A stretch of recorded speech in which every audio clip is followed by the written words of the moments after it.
रामकृष्ण हरी. वेदांत ज्ञानामृत या चॅनलच्या मंचावर तुमचं मनापासून स्वागत. आज एक विशेष आणि महत्त्वपूर्ण माहिती तुमच्यासमोर आणावी, कारण की 7 तारखेला एक चंद्रग्रहण आहे आणि या चंद्रग्रहणाच्या दिवशी सध्या तुम्ही जर आपल्या घराचं जर वातावरण बघितलं किंवा सभोवतालचं वातावरण बघितलं तर फार निगेटिव्ह वातावरण आहे. या नकारात्मक ऊर्जा, या अतृप्त आत्मे, बऱ्याच जणांनी योग्य शास्त्रानुसार काही गोष्टी केल्या नसल्यामुळं ते अतृप्त जे आत्मे ते सतत काही लोकांना आजूबाजूला, घराच्या आजूबाजूला राहून त्रास देत असतात.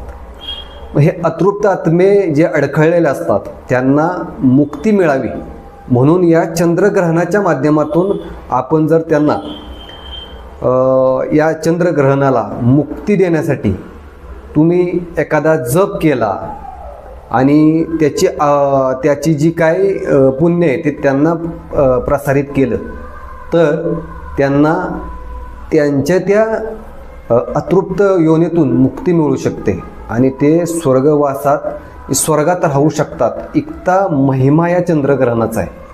सांगायचा मुद्दा फक्त तो जप संकल्प करून म्हणायचा आहे.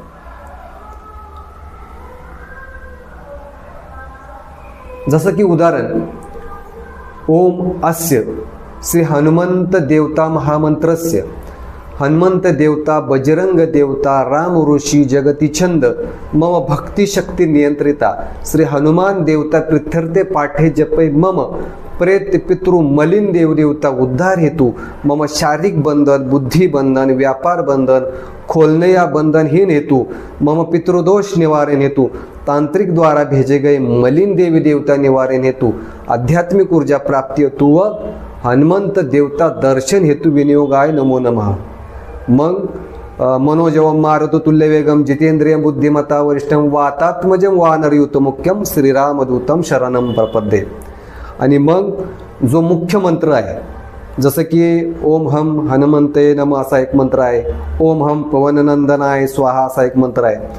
असा जप करून जर तुम्ही त्यांना अशा पद्धतीनं जर तर्पण केलं तर त्याला त्याचा भरपूर फायदा होणार आहे.